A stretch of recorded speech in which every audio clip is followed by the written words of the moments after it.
जो लोग फर्जी वोट बनवाने के चैंपियन रहे वो इस बार सबसे ज्यादा सवाल उठा रहे हैं कि फर्जी वोट बनाए भारतीय जनता पार्टी ने। लोकतंत्र में संदेह की गुंजाइश जितनी कम होती जाए उतना अच्छा है। बुलडोजर जिसको दमन और अन्याय के प्रतीक के तौर पर विपक्षी दलों ने घोषित किया था, पंजाब के किसानों को मोहरा बनाया गया। कोई कह रहा है कि भगवंत मान को साफ दिख रहा है कि पंजाब बर्बाद हो गया। जिस तरीके से राष्ट्रगान के समय में जो उनका रूप दिखा है, वो जिस तरह का व्यवहार कर रहे हैं वो शर्मसार करने वाला है। और भारतीय जनता पार्टी को समझना पड़े कहीं ऐसा ना हो कि वो ग्राफ बीजेपी का नीचे लाए। ये तो इस देश के मुसलमानों को सोचना है। और ठेकों में 4% आरक्षण की बात करके प्रियंका गांधी फिर गाजा के लिए चिंतित हो गई। नमस्कार, मैं हर्षवर्धन त्रिपाठी। नमस्कार, मैं हूं राजकिशोर। राज की बात हर्ष के साथ के इस अंक में ढेर सारी बातें हैं और जो सबसे अच्छी बात है इस अंक की कि वो ऐसे सुधार, ऐसी सच्चाइयां सामने आई जो शायद पहले नहीं आ रही थी।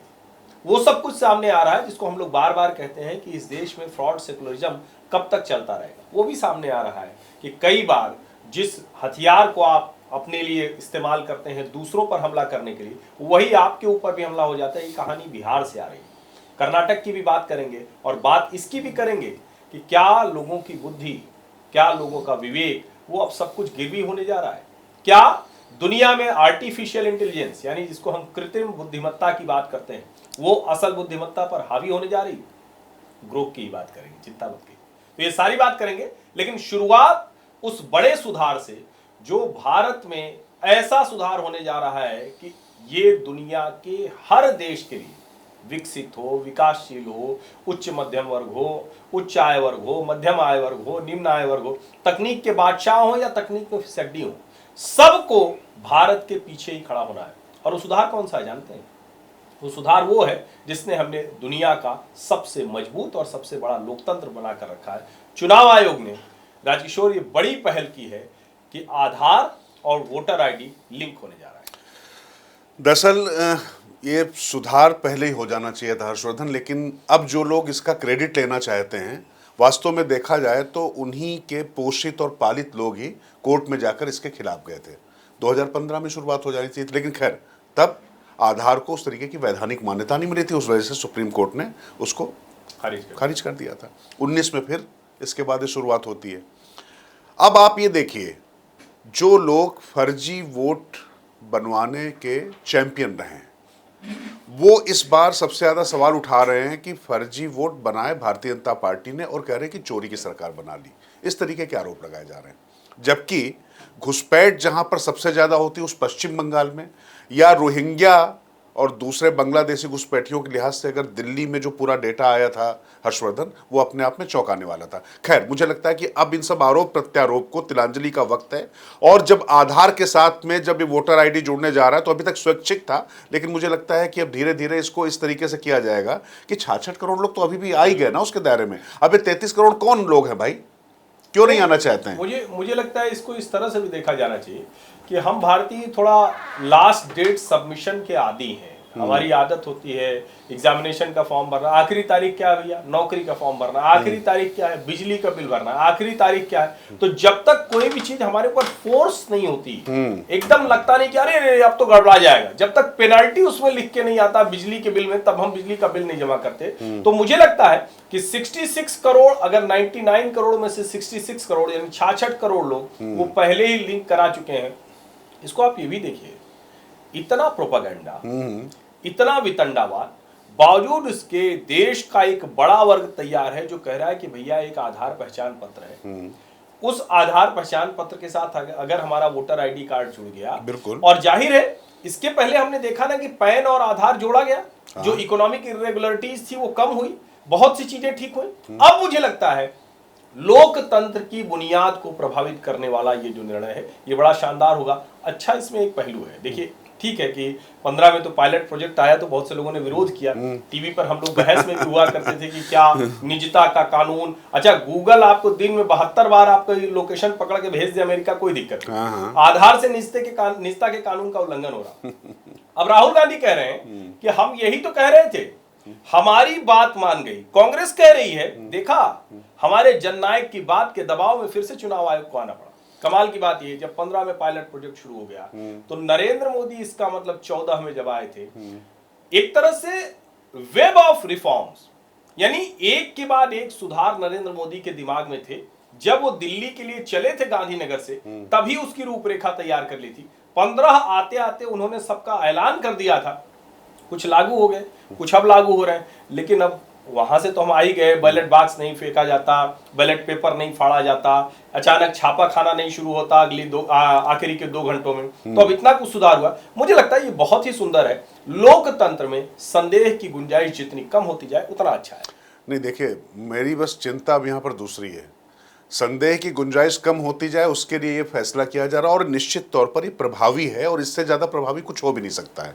लेकिन इसके साथ में अब दूसरी थ्योरीज भी चलने लग गई हैं कि कहीं तमाम ऐसे लोग हैं जो लोग कागज़ नहीं दिखाना चाहते थे, है ना, वोट भी देंगे कागज़ नहीं दिखाएंगे, तो उनके पैरोकार भी अभी से कुछ आवाज़ें उठने लग गई हैं। अभी जो जननायक आज की तारीख में जो बात कह रहे हैं, क्या तृणमूल कांग्रेस के सुर आपने देखे कि किस तरीके से आ रहे हैं? वो भी इंडी ब्लॉक वैसे तो बना नहीं, लेकिन मतलब हैं तो अभी उसी में ना। तो अब कल को कहीं कंपटीशन ना शुरू हो जाए ममता बनर्जी और राहुल गांधी में कि फिर से वो यही कहना शुरू कर जाए। लेकिन अगर आप प्रशासनिक दृष्टि से देखेंगे तो एक बात आपको माननी पड़ेगी, नरेंद्र मोदी जब गुजरात के मुख्यमंत्री थे, उसके बाद से जब प्रधानमंत्री बनकर आए, तो वो यहाँ पर सिर्फ पद पर बैठने के लिए और यहाँ पर ब्यूरोक्रेट्स की सलाह पर और उनके चंगुल में फंसकर फैसले लेने के लिए नहीं आए थे। उनका रोड मैप क्लियर था, कौन कौन से फैसले करने, कौन कौन से नहीं करने, जो संकल्प पत्र था, और उसके साथ में प्रशासनिक दृष्टिकोण से जो भी बाधाएं थी कैसे दूर की जाती हैं, वो गुजरात का उनका अपना अनुभव, वो केंद्र में आकर उसको उन्होंने और परिमार्जित किया। और ये जो आपको फैसला दिखाई पड़ रहा है, जैसा कि हर्षवर्धन ने कहा कि पैन और उसको जोड़कर, किस तरीके से आधार को जोड़कर तमाम आर्थिक अनियमितताएं कम की गई हैं। और ये चुनाव जितना स्वच्छ, जितना सुंदर, जितना संपन्न हो, याद करिए जब अमेरिका में बैलेट गिने जा रहे तो एलन मस्क दुनिया के सबसे अमीर आदमी हैं, उन्होंने कहा था कि भारत में कब गणना हो गई थी और अभी हमारे यहाँ इतनी गणना हो रही है, चली रही है, और वो आबादी का अंतर देख लीजिए कितना है। तो मुझे लगता है कि इस दिशा में भारत अगर कोई बड़ा कदम उठा रहा है रिफॉर्म की दृष्टि से, हर्षवर्धन की इस बात से 100% सहमत हूं कि भाई कुल मिला कोई गुंजाइश नहीं होनी चाहिए, लेकिन अब जो है कहना नहीं चाहिए वो शब्द, थूक के चाटना नहीं चाहिए। अब इसके बाद आगे बढ़ा जाए। नहीं, मुझे लगता है कि देखिए इसमें एक चीज और है, कई बार बुद्धि देर से खुलती है, तो हो सकता है बुद्धि देर से खुली हो, ऐसे भी मान सकते हैं भाई। कई बार होता है ना, बुद्धि बंद हो गई, अब वो नहीं खुल रही है, अचानक कहीं टक से लगा बुद्धि खुल गई, तो ये तो होता है ना। तो मुझे लगता है कि वो भी हो सकता है। खैर, इसका दूसरा पहलू है, उसके लिए बुद्धि खुद की होनी पड़ेगी ना खुलने के लिए। अगर कोई वहां पर चिप जा रहा है और वहां पर कुछ फीड किया जा रहा है और कार्ड उसको रीड कर रहा है, कई बार करप्ट रीड कर रहा है, ये बहुत सारी चीजें ना, क्योंकि मैं बिल्कुल बहुत सारी चीजें हैं। और वो हमें यहाँ भी देखने को मिला, जब पंजाब के किसान पिछली सरकार के समय आकर वार्ता करते हैं अर्जुन मुंडा, पीयूष गोयल और नित्यानंद राय से, कहते हैं कि हम 5 फसल पर जो एमएसपी पे सरकार खरीदेगी वो उगाएंगे। 48 घंटे नहीं बीतता पर सरवन सिंह पंधेर और जगदीप डल्लेवाल पलट जाते हैं। तो वो चिप किसान आंदोलन में भी थी। वो चिप, कोई कह रहा है कि अब सोरोस की फंडिंग खत्म हो गई क्या, कोई कह रहा है कि अरविंद केजरीवाल की दिल्ली की सरकार रही नहीं तो अब काहे को इंटरनेट और बिजली पानी प्रोवाइड कराए। कोई कह रहा है कि भगवंत मान को साफ दिख रहा है कि पंजाब बर्बाद हो गया, अब कुछ बचा नहीं है, तो वो क्या करें, कुछ तो करेंगे। कोई कह रहा है लुधियाना पश्चिम की विधानसभा सीट वो फंस गई है, उद्योगपति कह रहे हैं, कारोबारी लोग कह रहे हैं कि तुम तो हमें बर्बाद करके छोड़ोगे। तो मुझे लग रहा है वजह चाहे जो हो, लेकिन भगवंत मान की सरकार को बुलडोजर चलाना पड़ा है। ये आप सोचिए, किसानों पर बुलडोजर भाजपा की सरकार ने नहीं चलाया, बल्कि आलोचना होती है कि दिल्ली में चढ़ गए, लाल किले पर चढ़ गए, आईटीओ पर चढ़ गए, बॉर्डर घेर कर बैठे, लेकिन कभी बुलडोजर नहीं चला। बुलडोजर कहां चला? भगवंत मान जो कहते थे एक एक दाना कनक खरीद लेंगे, कनक मतलब गेहूं, तो एक एक दाना कनक खरीदने जा रहे थे। और अब स्थिति ये कह रहे हैं कि जाओ जो करना हो कर लो। पंजाब में बवाल हो रहा है, चारों तरफ प्रदर्शन हो रहा है, लेकिन शंभू और खनौरी बॉर्डर खुल गया है। और जो बात पंजाब के बर्बाद होने की हर्षवर्धन बता रहे, इसका एक छोटा सा आंकड़ा आप ऐसे देख लीजिए। 13 महीनों का ये जो रोड ब्लॉकेज था, इससे पंजाब की इंडस्ट्री को 20,000 करोड़ रुपए के नुकसान की एस्टिमेट बनाया जा रहा है। और कैसे, आप समझ लीजिए कि घूम घूम के जो पूरे ट्रक जा रहे थे, सब जा रहे थे, मोटे तौर पे ऐसे समझ लीजिए कि 15% तो उसी में भर गया, और जो आपका होजरी उद्योग और तमाम जो चीजें थी वो सब तो वहां बर्बाद होने के कगार में आ गए, जो लुधियाना और सब जगह की बात कर रहे थे। और हरियाणा में जो अगर आप देखेंगे कि उनका जो है 23,000 करोड़ से जो है 84,000 करोड़ पहुंच गया जो कारोबार था, और पंजाब का जो है वो जो है 18 से 23 ही पहुंच पाया। तो आप ये समझिए कि हरियाणा ने 4 गुना से ज़्यादा वृद्धि की और पंजाब कितना पीछे रह गया। ये एक चीज़ सबके समझने की बात है कि लगातार आप प्रोपोगेंडा जब फैलाते हैं और चीज़ों को बाधित करने की कोशिश करते हैं तो उसकी कीमत किसको चुकानी पड़ती है। और अब जनता की तरफ से जब ये आवाज़ उठनी शुरू हुई, ये बिल्कुल सही बात है। स्वाति मालीवाल ने तो बाकायदा ट्वीट किया और बताया कि भाई वहाँ से जब चुनाव लड़ रहे हैं लुधियाना पश्चिम से और उनको लग रहा है कि वहाँ पर कारोबारी उनके साथ में नहीं आएंगे, और आप देखिए बुलडोजर जिसको दमन और अन्याय के प्रतीक के तौर पर विपक्षी दलों ने घोषित किया था, और तमाम जो उनके स्वतंत्र पत्रकार हैं वो भी इस तरीके की बात करते थे, आज की तारीख में इस पे कोई बोलता हुआ दिखाई पड़ रहा है हर्षवर्धन? नहीं, वो बोलेंगे कहां से? उनकी तो दुकान चली, उनके यूट्यूब चैनल ही इस किसान आंदोलन से चले। वहां हार फूल माला पहन पहन कर वो अपने आप को उसी से स्थापित किए हैं। वहीं जाकर लस्सी पी के, वहीं जाकर छोला भटूरा खाकर वो मौज में रहे। वहीं काजू किशमिश बादाम वो रहता था और वो कहते थे कि किसान आंदोलन। भला कौन सा किसान आंदोलन होगा जो एमएसपी के लिए लड़ रहा हो और मॉडिफाइड ट्रक बस ट्रैक्टर वो आ रहे हैं? वो कौन सा किसान आंदोलन होगा जहां लस्सी और छोले भटूरे का लंगर चल रहा हो और वो कहें कि हम एमएसपी के लिए लड़ रहे हैं? एमएसपी तो मिनिमम सपोर्ट प्राइस है। इस देश के किसानों को उनके मूलभूत अधिकारों से 75 सालों से वंचित किया जा रहा है। कृषि कानून भी एक ऐसा सुधार है, जैसे हम कह रहे हैं ना कि 15 में पायलट प्रोजेक्ट शुरू हुआ था आधार वोटर आईडी लिंक का, ऐसे ही कृषि कानून नरेंद्र मोदी ने वो दुस्साहस किया था, कहा था कि हम किसानों की आमदनी 2 गुना कर देंगे। हुआ क्या? नहीं हो पाया। क्यों? क्योंकि कृषि कानून के खिलाफ अफवाह फैलाई गई, झूठ फैलाया गया, पंजाब के किसानों को मोहरा बनाया गया। पंजाब में भारतीय जनता पार्टी कमजोर है उसका लाभ लिया गया, सीमावर्ती पंजाब है वहां भड़काया गया, वहां नाना प्रकार की अलगाववादी गतिविधियों को बढ़ाया गया। रवनीत बिट्टू तब कांग्रेस में हुआ करते थे, इन्होंने कहा था खालिस्तानी उसमें घुस गए, भाजपा का आरोप नहीं था। और सच भी यही है कि अब जब फंडिंग रुकी, जो लोग पूछते हैं क्या किया सरकार ने, फंडिंग रुकी, जब अब बाहर से पैसा आना बंद हुआ तो आंदोलन की कमर टूट गई। और ये नेता जो सोचते थे कि उसके आधार पर हम कुछ कर लेंगे, सत्ता हासिल कर लेंगे, जब उनकी सत्ता गई तो अब वो किसानों को बुलडोजर से रौंदवा रहे हैं, अब वो किसानों के ऊपर लाठी चलवा रहे हैं, अब वो किसानों के साथ हर तरह की वो बेईमानी कर रहे हैं। और मैं फिर कह रहा हूं, मैं इन किसान नेताओं के साथ न तब था ना अब हूं। जगह बदलने से नहीं बदल जाता है मुद्दा अभी भी वही है। ये किसानों के साथ बेईमानी करने वाले लोग हैं, ये किसान नेता नहीं है। किसान जो है 12-13 महीने अपना खेत छोड़कर सड़क खोद कर नहीं रह सकता। वो खेत खोदता है, खेत पाटता है, निराई गुड़ाई करता है, बीज लगाता है, उपज होती उसी करता है। और आज भी किसानों को उनकी उपज की कीमत तय करने का अधिकार नहीं। राजकिशोर, मुझे लगता है कि ये बड़ा मुद्दा है जिस पर बात होनी चाहिए। नहीं, बिल्कुल ये बात होनी चाहिए। और एक बार पंजाब की जब आप बात कर रहे हैं तो एक बात आपको और समझनी पड़ेगी, क्यों पंजाब में हर आंदोलन या हर बातचीत जो कह रहे हैं कि लगातार विफल होती, पहले मान जाते हैं, फिर विफल क्यों होती है? क्योंकि उस ग्रंथि को थोड़ा समझने की आवश्यकता है। 70 के दशक में नक्सलवाद वहां पर चरम पे था, और जिस समय ऑपरेशन ब्लू स्टार हुआ हर्षवर्धन, उस समय वहां पर 250 से 300 नक्सलवादी थे वहां पर।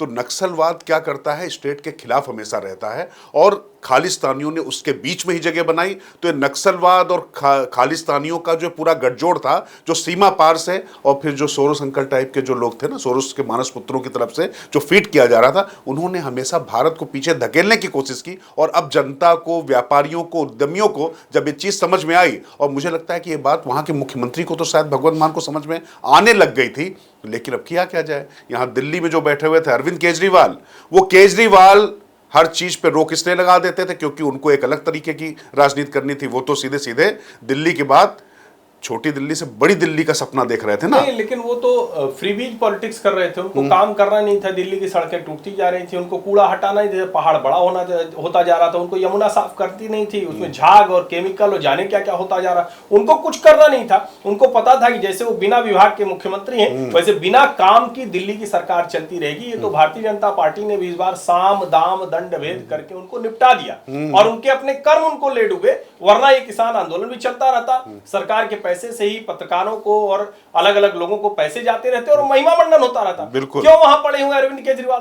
पंजाब में ही विपश्यना करना है, पंजाब में ही मॉडल बनाना है। और जब सरकार आई थी तब भी कहा था 3 साल में नशा मुक्ति कर देंगे, अब फिर आजकल कह रहे हैं नशा मुक्ति कर देंगे। तो भगवंत मान किस लिए? खुद ही बैठ जाए। नहीं तो वो बैठे ही हुए हैं वहां पर, और उनके बैठे बैठे ही किसानों पर ये सब चीजें हुई हैं। तो ये तो इसके मायने क्या है? आप उनको समझ में वहां पे आ रहा, फंडिंग अब कहां से होगी? दिल्ली चला गया है, अब कुल मिला के उद्यमियों के बीच में अगर आप अपनी जगह नहीं बना पाते हैं, 20,000 करोड़ का नुकसान जब वहां के उद्यमी बता रहे हैं कि हो रहा है, तो आपको फंड कहां से मिलेगा? सरकार आप कुछ भी बना लीजिए। और वहां पर लगातार ही बात चल रही थी, आप देखिए कितने वीडियोज आते थे, लोग बूढ़े बुजुर्ग बच्चे सब परेशान हो रहे हैं और उनसे लड़ रहे हैं कि भाई आप हमें क्यों नहीं जाने दे रहे हैं। और भैया कौन सा किसान आंदोलन होता है? आप तो काजू किशमिश की बात कर रहे हैं। कौन से किसान आंदोलन में किसान जो है वो किसी लड़की के साथ बलात्कार करे, किसी व्यक्ति को इस तरीके से निर्ममता के साथ रात भर तड़पाकर मार डालें, और इन सब चीजों पर लोगों के मुंह में दही जम जाता रहा। तो आप समझिए इस इकोसिस्टम को। लेकिन बात यह है कि भारतीय जनता पार्टी की सरकार से जो नाराजगी तमाम लोग की थी कि इनसे क्यों नहीं उस शक्ति से निपटा जा रहा है, लेकिन देर लगी, अपने आप एक्सपोज होने दिया गया। लेकिन गजब की बेईमानी है कि भगवंत मान की सरकार पिटवाए उनको, वहां की पुलिस लाठी चलाए, और अब तो लोग मजाक कर रहे हैं कि वो एयरपोर्ट वाली सीआईएसएफ वाली जवान कहाँ है जिसने कंगना को थप्पड़ मारा था। वहां महिलाओं को भी पंजाब पुलिस पीट रही है जो किसान के नाम पर बैठी हुई, वो भी एक दिख रहा। तो मुझे लगता है कि सुधारों की राह में रोड़े कितने हैं, कितने तरह की साजिशें होती हैं देश को पीछे ले जाने के लिए। और मैं फिर कह रहा हूं, तीनों कृषि कानूनों को लागू करने के अलावा किसानों की बेहतरी का कोई रास्ता नहीं। बिल्कुल वेयर हाउस बनाना पड़ेगा, उपज की कीमत तय करनी पड़ेगी, इंडस्ट्री के मोड में एग्रीकल्चर को ले जाना पड़ेगा, फूड प्रोसेसिंग आगे बढ़ाना पड़ेगा। और एक चीज और, स्वामीनाथन जी जब जीवित थे तो 2016 में लिख के गए कि यही सरकार है, मोदी सरकार जो कुछ कर रही है। सोनिया जी की वाली जो सरकार थी, सुपर प्राइम मिनिस्टर जी, तो उन्होंने तो रोक लिया था, रिपोर्ट ही नहीं पेश की थी। और जो सबसे बड़ी बात है कि जब हम एमएसपी की बात करते हैं तो जो यूपीए सरकार में धान और गेहूं खरीदा जाता था, उसका 2 गुना से अधिक रकम का धान और गेहूं इस 10 साल में खरीदा गया है। लेकिन सवाल वही है कि क्या अभी भी जो असली किसान है उसको न्याय मिल पाएगा, या ये जो तथाकथित किसान है अराजकतावादी हैं, वो फिर से उनका हिस्सा रोक लेंगे। लेकिन अराजकता तो बिहार में भी बहुत है। हाँ बिल्कुल, अराजकता बिहार जा रहे हैं, बस इस टिप्पणी के साथ में जा रहे हैं कि जो आपने 3 कृषि कानूनों की जो बात की है वो इसलिए भी बहुत ज़्यादा आवश्यक है क्योंकि इस देश में 85 से 90% मझोले और सीमांत किसान हैं। वो इस आंदोलन में कितने हैं, जरा ये देखने और सोचने और समझने की बात है। किसान नहीं, सिर्फ पंजाब के किसान, और पूरे देश में अगर आप देखेंगे तो 12 करोड़ किसान हैं। बिल्कुल। और 12 करोड़ किसानों में से 2 करोड़ तो कुल पंजाब की आबादी है, और उस पंजाब की आबादी के कितने लोग उस आंदोलन से जुड़े होंगे, आप इसको सोच लीजिए। और मुझे लगता है कि ये जो लोग एक्सपोज आए हैं, जो हुए हैं, और जो सच सामने आ रहा है, ये अच्छी बात है। और वैसे मैं किन्हीं भी कारणों से किया गया हो, ये कदम जो उठाया गया, ये ठीक कदम उठाया गया है। उसके पक्ष में हूं, हालांकि लेकिन मान ने बेईमानी की है, हाँ, बेईमानी तो की है, दिखाया, लेकिन फिर भी जो हुआ अच्छा हो रहा है। लेकिन सवाल ये कि बिहार के साथ तो अच्छा नहीं हो रहा है। नीतीश जी की दशा कैसी है? हाँ, दरअसल नीतीश कुमार, मैं फिर वही कह रहा हूँ कि नीतीश कुमार भारतीय जनता पार्टी या जो भी आज की तारीख में पिछले 2 दशकों से एक वो जीत की गारंटी बने हुए थे, किसी भी पक्ष के साथ में जा रहे थे। और नीतीश कुमार को जो विद ड्यू रिस्पेक्ट बार बार मैं कहता हूं, जो उन्होंने बिहार के लिए किया, लेकिन वो कर चुके हैं। अब जिस तरीके से राष्ट्रगान के समय में जो उनका रूप दिखा है, वो बहुत धीरज वाले, धैर्यवान और संजीदा नेता रहे, ये स्पष्ट होता है हर्षवर्धन। जिस तरीके से उनकी राबड़ी से तू में हो रही है, राबड़ी देवी से तू में हो रही है, ये तो साफ साफ दिखाई पड़ रहा है कि उनकी मानसिक स्थिति ठीक नहीं। अब मैं मुख्यमंत्री पद के योग्य तो नहीं है, नहीं, बिल्कुल नहीं, बिल्कुल वो जिस तरह का व्यवहार कर रहे हैं वो शर्मसार करने वाला है। और भारतीय जनता पार्टी को समझना पड़े, कहीं ऐसा ना हो कि वो ग्राफ बीजेपी का नीचे लाए, क्योंकि अभी की जो स्थितियां हैं, देश का जो मानस बना है, कुंभ के बाद जो स्थिति है, जो प्रधानमंत्री कहते हैं कि ये महात्मा गांधी के असहयोग आंदोलन और नेताजी सुभाष चंद्र बोस के दिल्ली चलो जैसा प्रयागराज का महाकुंभ रहा, उसके बाद बिहार का चुनाव होना है। और अगर नीतीश कुमार की यही दशा दिशा रही तो भारतीय जनता पार्टी पर अब भारी पड़ने वाले हैं। भारतीय जनता पार्टी की तरफ से भारी पड़ने के बजाय भारतीय जनता पार्टी पर भारी पड़ते दिख रहे हैं। हालांकि एक रास्ता निकल रहा है, निशांत अब किसी भी दिन औपचारिक तौर पर आ सकते हैं, ये एक रास्ता बन सकता है। देखिए, निशांत पार्टी में आ भी जाएंगे तो आज की तारीख में पार्टी के अध्यक्ष तो नहीं बन जाएंगे, लेकिन हाँ, जेडीयू के जो बिखरने की तमाम जो आशंकाएं जताई जा रही, उससे ये माना जा रहा है कि कुछ भी हो, जिस वंशवाद का विरोध करते हुए नीतीश कुमार वहां पर आए, लेकिन अब नीतीश जब रिटायरमेंट के कगार पे हो, मुझे लग रहा है कि अब जो होता ना, एक तो होता है वीआरएस होता है और एक होता है कंपलसरी। तो अब नीतीश को जो है कंपलसरी रिटायर करना पड़ेगा, जो परिस्थितियां हो गई हैं। भले ही उन्होंने, भाई देखिए, महिलाओं के लिए, लड़कियों के लिए जो वो बातें कुछ कहना चाहते हैं, अब वो कपड़ों की बात कर रहे थे, अब बात ये सच है कि उन्होंने फ्री में लड़कियों को साइकिल दी और कपड़े देना शुरू किया, जो पोशाक मतलब ड्रेस देना शुरू किया। अब उन्हें पहले बिना कपड़ों के लोग घूमते थे, अब उसका जो इस हालांकि तरह वो देखिए वो प्रतीकात्मक था, उसको राष्ट्रीय जनता दल ने ले नहीं, उड़े मैं वो। कह रहा हूँ कि हाँ। हो क्या रहा है कि देखिए, जब आप इस पद पर होते हैं, मुख्यमंत्री पद पर, जो बात आप कह रहे हैं हर्षवर्धन, आपकी एक एक चीज पकड़ी जाएगी। और जब तेजस्वी बार बार कह रहे हैं कि भाई नीतीश कुमार जो हैं वो पूरी तरीके से इस समय सोते हुए, मतलब अचेत मुख्यमंत्री हैं, तो अब अचेत मुख्यमंत्री बिहार जैसे राज्य के लिए उचित नहीं है। नीतीश कुमार जो करना था कर चुके। अब देखते हैं 30 तारीख के बाद अमित शाह वहां जा रहे हैं। देखिए नीतीश अचेत है कि नहीं है पता नहीं, लेकिन कांग्रेस वहां बहुत सचेत हो गई है। तो राष्ट्रीय जनता दल के लिए जरा सोचना है। लालू प्रसाद यादव की छाया से निकलने के लिए कांग्रेस ने बड़े फैसले लिए हैं। कन्हैया कुमार और पप्पू यादव से लालू यादव चिढ़ते थे कि तेजस्वी का हिस्सा न खा जाए, उनसे बड़े नेता न हो जाए। कन्हैया को कांग्रेस ने वहां चेहरा बना दिया अपना, नौकरी दो पलायन रोको यात्रा का चेहरा बना दिया। कृष्णा अल्लावरू जो नए प्रभारी हैं वो किसी की सुनते नहीं हैं, और उन्होंने प्रदेश अध्यक्ष भी बदल दिया। जो अखिलेश सिंह वो लालू जी के एकदम नतमस्तक रहते थे। तो कुल मिलाकर ये दोनों गठजोड़ में जो गठजोड़ के साथी हैं उनके बीच में रस्साकशी बढ़ी हुई है। नहीं, पर और ये आसान नहीं होगा। नहीं, रस्साकशी की अगर आप बात करेंगे तो वो तो देखिए इंडी ब्लॉक में ज्यादा बढ़ी हुई है। वो इसलिए क्योंकि जो बात आपने कही कि कांग्रेस जो है वहां पर अब लालू प्रसाद यादव की छाया से मुक्ति चाहते हैं। और लालू प्रसाद यादव, तेजस्वी यादव जब दिल्ली का चुनाव हुआ तो वो अरविंद केजरीवाल के साथ खड़े दिखाई पड़ रहे थे। तो अब राहुल ने जिस तरीके से यहाँ पर दिल्ली को लेकर कुछ फैसले लिए, देर से सही, उसी तरीके की स्थिति वहां पर है, क्योंकि उनको ये समझ में आ रहा है कि क्षेत्रीय दल अगर इस तरीके से हावी रहे तो उनकी पॉलिटिक्स तो खत्म ही होती जाएगी। और कृष्णा अल्लूरी जिनकी बात हो रही, वो आज तक लालू से नहीं मिले हैं।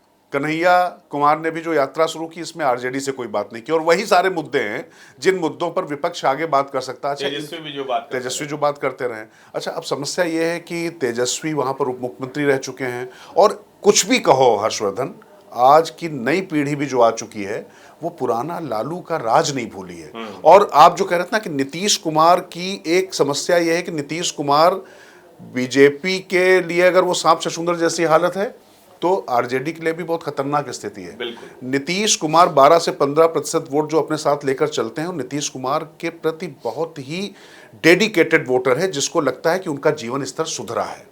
क्योंकि लोग जो वो अति पिछड़े की बात करते हैं, तो देखिए अति पिछड़े में तो 52% वोट करीब जो है वो भारतीय जनता पार्टी ले जा चुकी है लोकसभा चुनाव में।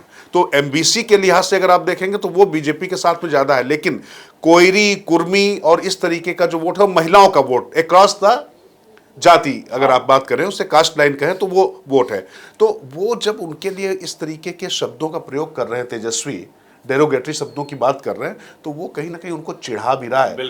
तो मैं ये कह रहा हूं कि ऐसा नहीं है कि सिर्फ बीजेपी के लिए ही दिक्कत है। नीतीश कुमार पे बहुत करारा और गंदा प्रहार भाषाई अस्मिता को अगर पीछे छोड़ते हुए जाता है, और जो लग रहा है कि चुनाव के समय आएगा, जिस तरीके से राबड़ी देवी और इनके बीच में मतलब चीजें हुई हैं। और एक बात आपको याद दिलाऊं, नीतीश कुमार तो अचेत हैं, लेकिन उनकी मां राबड़ी देवी जब मुख्यमंत्री थी तो आप यदि याद करिए कि विधानसभा में, सदन में, जब एक उनने कहा कि वहां पर हत्याकांड हो गया तो आप जाइए, तो राबड़ी देवी ने क्या कहा था मुख्यमंत्री रहते हुए, आपकी जाति के लोग हैं ना तो आप जाइए ना, हम कहा जाए।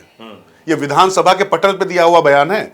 तो जो सेंसिटिविटी है ना, और वाकई सबको साथ लेकर चलने की जो बात होती है, वो यहां पर पूरी तरीके से एक्सपोज हो जाती है आरजेडी की। और लोग, बिहार का मूल पेशा राजनीति है ना, तो लोग ध्यान बहुत रखते हैं। नहीं, ध्यान बहुत रखते हैं, लेकिन देखिए जाति वाला मसला तो है, लेकिन जाति से इतर एक बड़ा वोट बैंक है ना मुसलमानों का, तो उसको लेकर राष्ट्रीय जनता दल आश्वस्त रहती है। कांग्रेस पार्टी को ये जो आजमाया हुआ नुस्खा मिला है कर्नाटक और तेलंगाना के मुस्लिम अपीजमेंट वाला, जिसमें उन्होंने केसीआर और ओवैसी के गठजोड़ को पीट दिया, जिसमें उन्होंने जनता दल सेकुलर जो देवगौड़ा वाली है उसको पीट दिया। उनको लगता है ये ताकत है, क्योंकि पीएफआई पर जब केंद्र ने प्रतिबंध लगाया तो उन्होंने बजरंग दल पर प्रतिबंध लगाने की बात कर दी।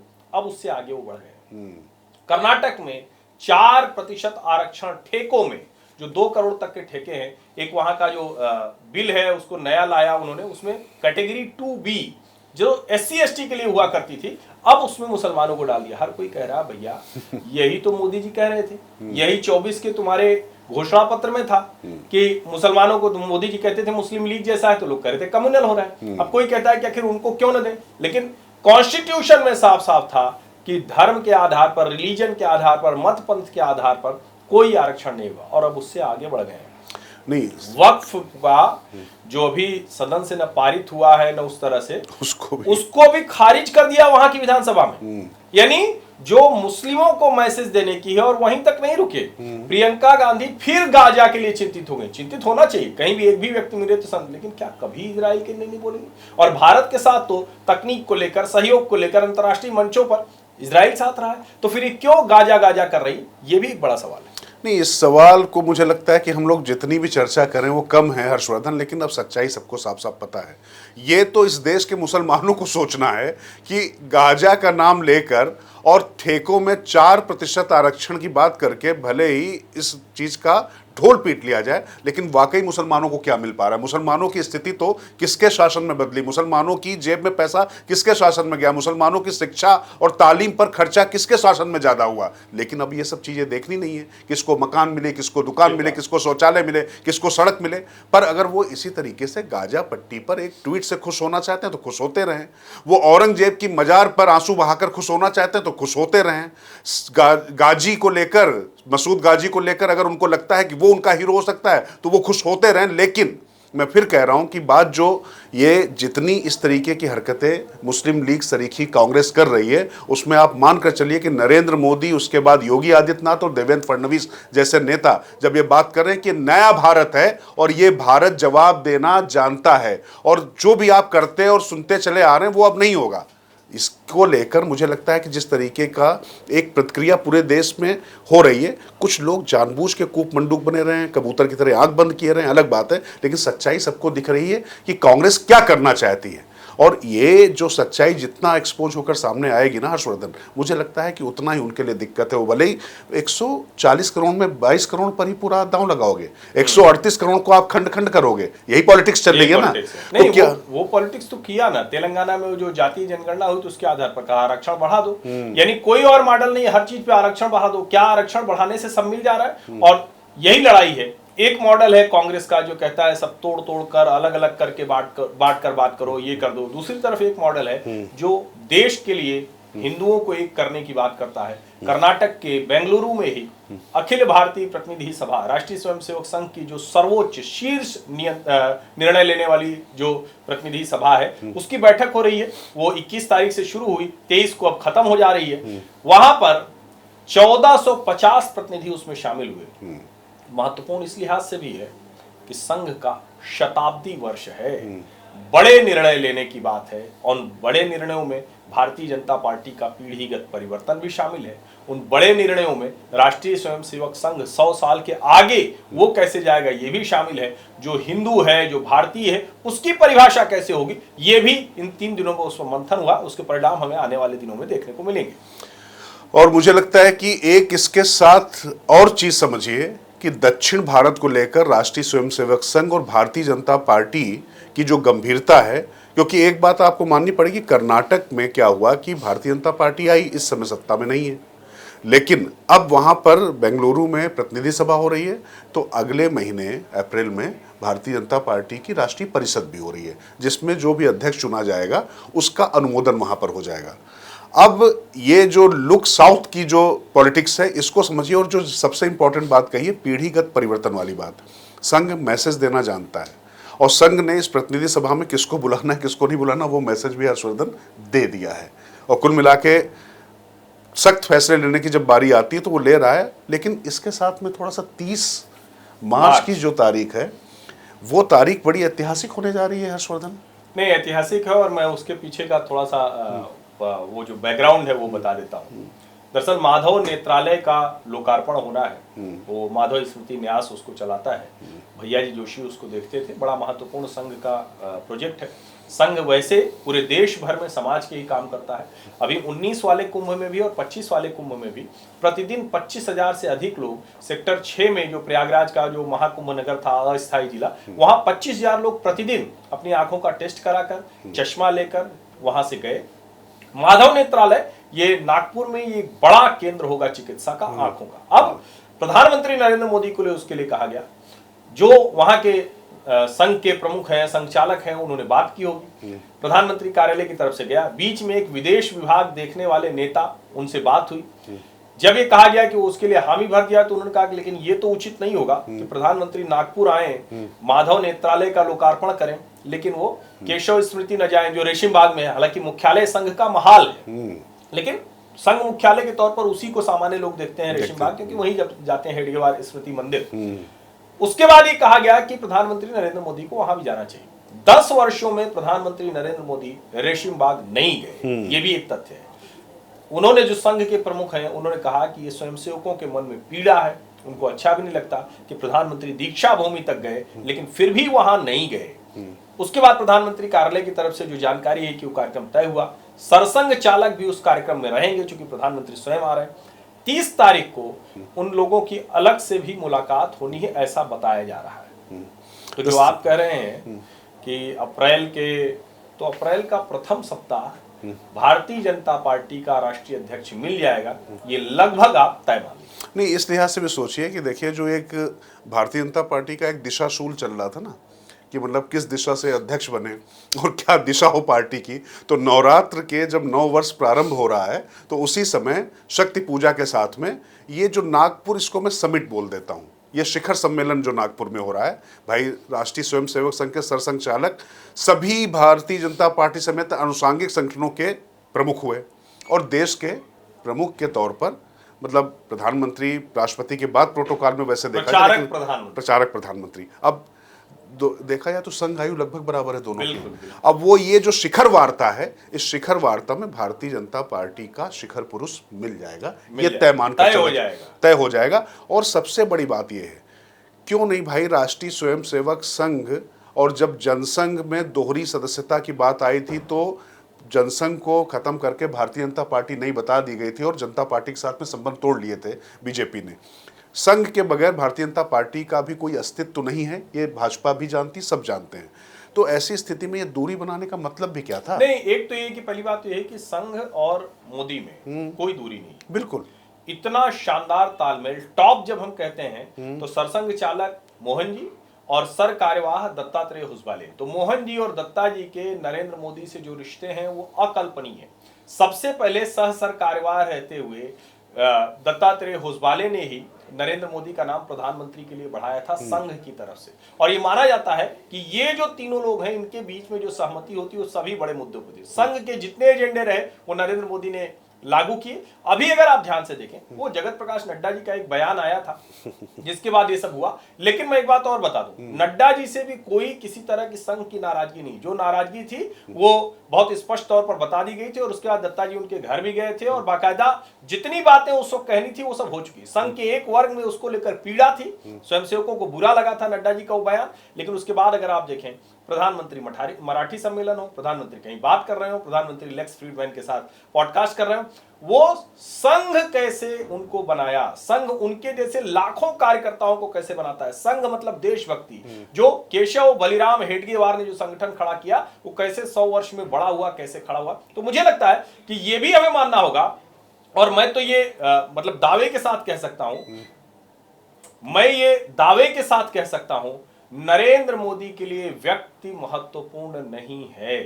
नरेंद्र मोदी के लिए विचारधारा, देश और संघ कैसे सोचता है वो ज्यादा महत्वपूर्ण है। ये उनके अभी के बयान और पॉडकास्ट में जो कुछ उन्होंने बोला उससे बहुत स्पष्ट होता है। नहीं, वो इसलिए भी क्योंकि जब आपने प्रचारक प्रधानमंत्री कहा, तो ये आप समझ लीजिए कि राष्ट्रीय स्वयंसेवक संघ का भी जो अगर वहां पर पूजन होता है तो ध्वज का होता है, जिसमें कोई चेहरा नहीं है, प्रतीकों पर इतनी बात नहीं होती। वहां पर विचार महत्वपूर्ण है और व्यक्ति वहां पर निमित्त मात्र होता है। ये बार बार संघ के लोग कहते हैं, व्यक्ति महत्वपूर्ण नहीं होता। हाँ, उस व्यक्ति के जरिए उस उद्देश्य की प्राप्ति करनी है। और उद्देश्य क्या है? राष्ट्रभक्ति, देश को मजबूत कराना, या आप कह लीजिए कि परम वैभव को देश को पहुंचाना, ये उनका है। अब इसको लेकर तमाम लोग बहुत बातें कहते रहे हों, कुछ करते रहे हों, लेकिन इसी संघ कार्यालय में राष्ट्रपति होते हुए प्रणब मुखर्जी भी गए, तो प्रधानमंत्री भी जा रहे हैं। और प्रणब मुखर्जी भारतीय जनता पार्टी के नहीं थे, ये भी आप ध्यान रखिए, वो कांग्रेस के सबसे बड़े नेताओं में से एक नेता थे।